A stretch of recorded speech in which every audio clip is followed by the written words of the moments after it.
اعوذ باللہ من الشیطان الرجیم بسم اللہ الرحمن الرحیم۔ اور آپ کو ایک عجب حدیث سناؤں۔ انسان کی تکمیل جنت میں جانے سے نہیں ہوگی، انسان کی تکمیل ہوگی اللہ کے دیدار کے بعد۔ کہ انسان کے اندر ایک خلا ہے کہ میرا مالک کون ہے، میرا مالک کون ہے، اسے پانا چاہتا ہوں، اسے ڈھونڈنا چاہتا ہوں، اسے ملنا چاہتا ہوں۔ اور ایک انسان کی ایک صفت ہے کہ جب کسی چیز کو پا لیتا ہے تو اس کی کشش ختم ہو جاتی ہے۔ جو چیز اس کو مل جاتی ہے اس کی کشش 2-4 دن کے بعد ختم ہو جاتی ہے۔ اس لیے تو گاڑیوں کے ماڈل بدلتے ہیں، کتنے شوق سے بچے بھی خوش ہو رہے ہیں، بڑے بھی خوش ہو گئے، پراڈو آ گئی، لینڈ کروزر آ گئی، چوتھے مہینے گڈی بدلو گڈی بدلو۔ یہ انسانی نیچر۔ بہت قیمتی لباس خریدا، 1-2 دفعہ پہن کے جوڑا بدلو جوڑا بدلو، کیونکہ پانے کے بعد کشش ختم ہو جاتی ہے۔ صرف ایک اللہ ایسی ذات ہے جس کو جتنا پائے گا اتنا کشش بڑھے گی، چونکہ اس کی انتہا کوئی نہیں، انتہا کوئی۔ مجھے اس گلاس کو پانے کی خواہش ہے، جب یہ میرے ہاتھ میں آ گیا تو ختم، میں اس کی انتہا کو پہنچ چکا ہوں۔ اشفاق کو یہ ایک سیٹ اپ بنانے کی خواہش تھی، اس نے بنا لیا، ختم۔ اندر کا جو ایک شوق ہوتا ہے وہ ٹھنڈا پڑ گیا۔ 93 ہماری جماعت گئی کینیڈا، میں آپ آکھیا یار سنو نیاگرا تو دکھاؤ، نیاگرا خود میں نے کہا، میں کہا چلو جی، انہیں گڈیاں موڑیاں، ساری پوری جماعت پہلے نیاگرا گئے، اتنے زور دی نماز پڑھی، پھر ہم آگے۔ دوسری دفعہ میں 98 میں گیا تو میں نے نہیں کہا، ساتھیوں نے کہا جی نیاگرا چلے، میں کہا چلو، تو ہماری جماعت چلی گئی۔ پھر 2000 میں پھر گئے جماعت کے ساتھی، تو ساتھیوں نے کہا مولانا صاحب نیاگرا چلیے، میں کہ ہوں ویک تو لیا پانی ہے ہور گئی ہے، ہوں چھڑو کرو۔ کیوں کہ کشش ختم، 2 دفعہ دیکھ لیا ختم۔ صرف اللہ ایسی ذات ہے کہ جس کو جتنا ہم پاتے جائیں گے نا اتنا ہمیں کھونے کا احساس بڑھتا جائے گا، کیونکہ سرا کوئی نہیں ہے۔ تو سامنے سرا نظر آ رہا ہے، ٹھیک ہے، اے دی چوڑائی ہے، اے دی لمبائی ہے، نہیں، اللہ کی ذات کی نہ ابتدا ہے نہ انتہا ہے، لہٰذا جتنا اس میں وہ پانے کی کیفیت پائے گا اتنا کھو جانے کی کیفیت پائے گا۔ جیسے کسی لمبے سفر پہ ہو تو کہتا ہے یار مکدہ ہی نہیں پیا، سفر ہی کوئی نہیں کی تھا۔ تو صرف اللہ کو ملنے پا لینے میں وہ کشش ہے، اس لیے اللہ کو دیکھنے کے بعد سب کہیں کہ سن جنت دی لوڑ نہیں بابا، تو اپنے آپ کو لکھائی رکھ، سانو نہ جنت چاہیے نہ حوراں چاہیے، نہ روٹی نہ پانی، بس بیٹھے رہیں تصور جانا کیے ہوئے۔ اوہو، سب سے آخری معراج انسان، بلندی انسان، جب اللہ رضوان سے کہے گا رضوان پردے ہٹا میرے بندے میرا دیدار کرے۔ اور جنت کی ایک ایک نعمت ایسی ہے، جنت میں بھی ایک چیز یکساں نہیں، ایسے بدل رہی ہوگی۔ اب یہ ڈیزائن بن گیا نا، اب اس کو بدلنے کے لیے ڈھیر ساری طاقت لگے گی، تاں جا کے بدلے گا۔ اور وہاں آپ نے ادھر دیکھا اور یوں دیکھا اور یوں دیکھا تو یہ منظر بدل چکا ہوگا،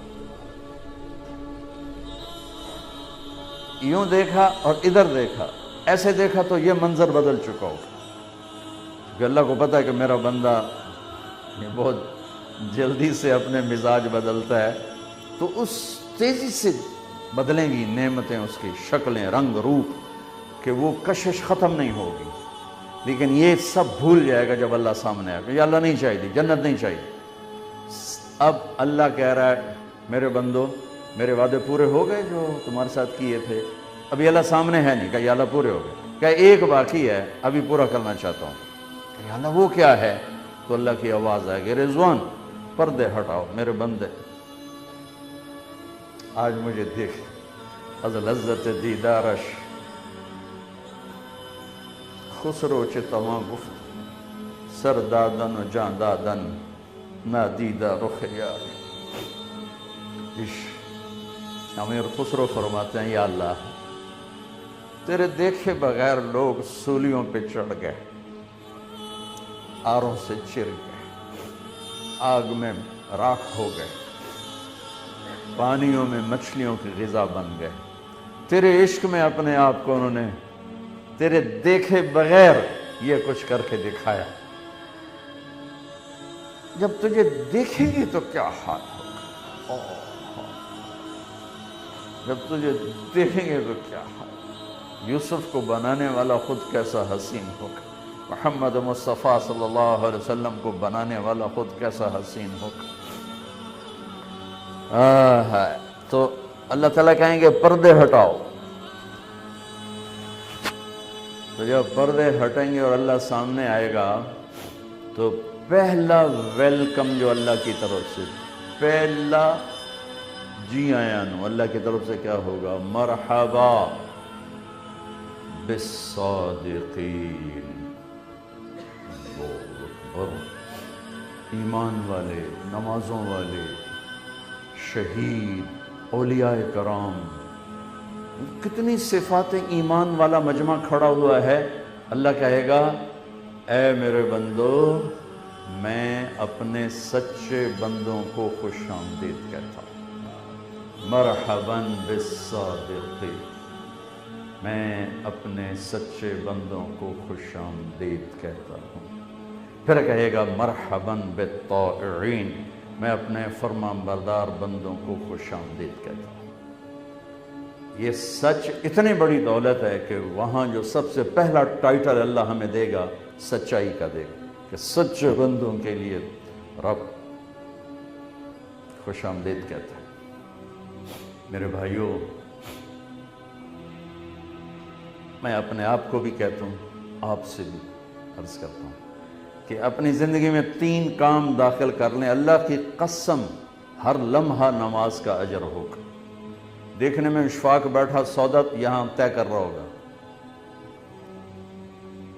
کوئی وہ ادھر 8 بازار میں بیٹھ کے دھاگے کا سودا کر رہا ہوگا، کوئی کسی بازار میں کپڑے کا سودا کر رہا ہوگا، لیکن اگر سچائی ہے، دیانتداری ہے اور انصاف ہے تو ہر لمحہ اس کا سجدہ ہی لکھا جا رہا ہے، رکوع ہی لکھا جا رہا ہے، ذکر و تلاوت ہی لکھا جا رہا ہے۔ ہر پل کو اگر کیش کرنا ہے، دیکھو نا 5 نمازاں پڑھ کے ہن کی کریے، کتنے نفل پڑھ لے سائیں، اخیر بندہ اٹھتا ہے 5 نمازاں پڑھ گئے کام مک گیا، ایک واری حج کیتا کام مک گیا، بوجھے جو پیسے کٹ دیتے زکوٰۃ دیتی تھے کام مک گیا، 3 روزے رکھے تھے کام مک گیا۔ ہر لمحہ میرے رب کی بندگی بن جائے، 3 کام، سچائی، دیانتداری، انصاف، ہر لمحہ بندگی بن جائے۔ بس آپ سب بھائیوں سے گزارش ہے کہ ہم اپنی ذات سے شروع کریں، او اے کیتی جاندہ، او اے کیتی جاندہ، یہ شیطان کا راستہ ہے۔ دھن رے دھنیے اپنی دھن، پرائی دھنی کا پاپ نہ پن، تیری روئی میں 4 بنولے، سب سے پہلے ان کو چن۔